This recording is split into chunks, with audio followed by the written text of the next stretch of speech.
And greetings, welcome to the dividing line. I assume we're on. I can't see anything. Oh, there we go. Now I know. Oh, it's all pixely and stuff, but oh well, we didn't test all that stuff. That's okay. We're here. I'm looking some stuff up here, and just to make sure that I'm not misleading folks. Yeah, there we go. Okay.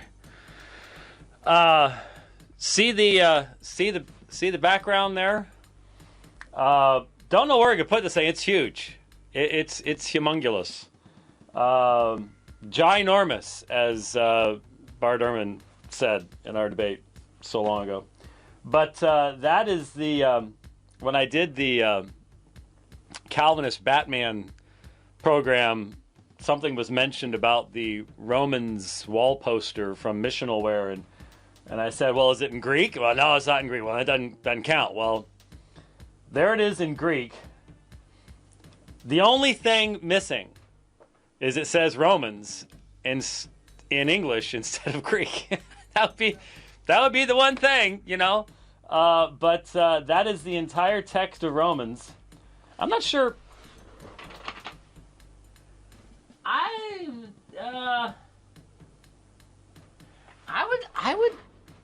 probably say that's like 12-point font. I mean, that's a normal print size, I would say. And you can fit all of Romans into that space.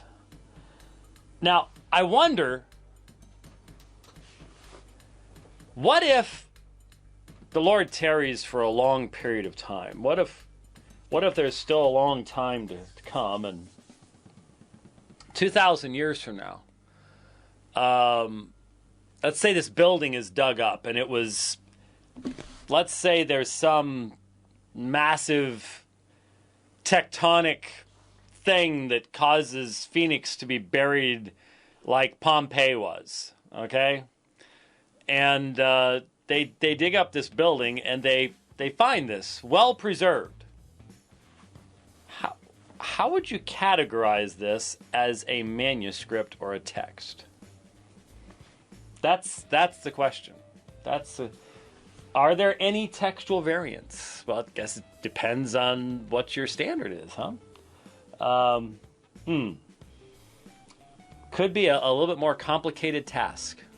Well, you have to keep in mind they would find two things. They would find that and a lot of duct tape. So put those two things together and try to determine what information you could derive from that. Well, we're not going to be able to leave it there. There's really no place in here. The room's too small. We'd have to take down one of the, or we'd have to cut in half one of the things on the wall over there or something. Don't think that's going to happen. But appreciate the gift, and we went and got it framed, and looks cool.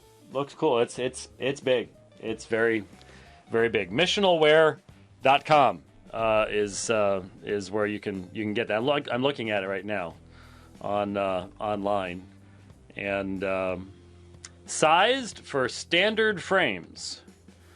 Yes, well, standard, very, very large frames. Very, very, very, very big frames.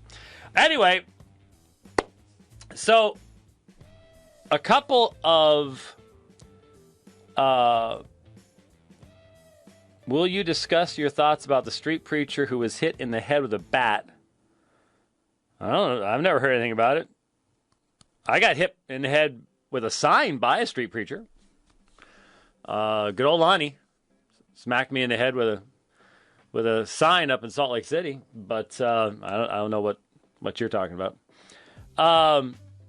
Anyway, a couple of years ago, in February of 2012, an article was published. I reposted it on Facebook with a comment.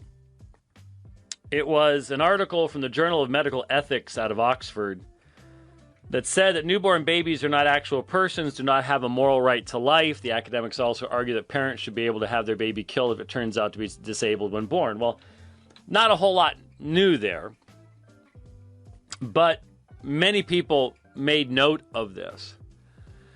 And it's sort of like a topic that you just, well, you know, there's some weird people in the world, and isn't that terrible? And then you have to go on and, you know, I was walking up to my car. I think it was Friday. Was it Friday? Thursday or Friday. I'm walking up behind my car, and I happen to be at enough of an angle. I see that the right rear tire has a nail in it. And my little light didn't come on. It seemed to have, well, it was a screw, actually. And seems like it seated itself just perfectly. It wasn't even leaking. But you don't leave it in there.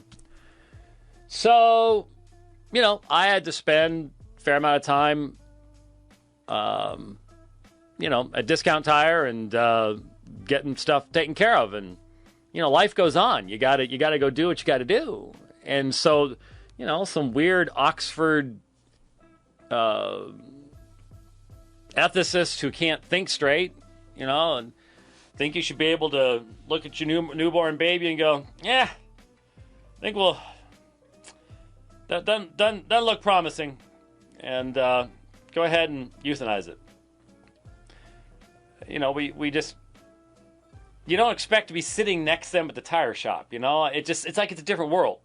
This is the real world where you have to get tires fixed, and does that world really exist?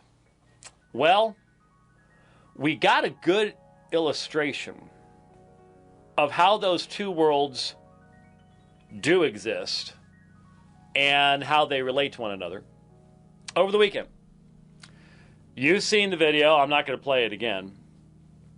But you've seen the video of a 4-year-old boy. I don't know how he got in there. We can have conversations about where was mom, where was dad. I'm sure mom and dad, if there is a dad involved these days, feel really badly and are very embarrassed. But somehow, little Junior got into that gorilla cage, and looks to me like the kid fell a long ways into this moat, into this water.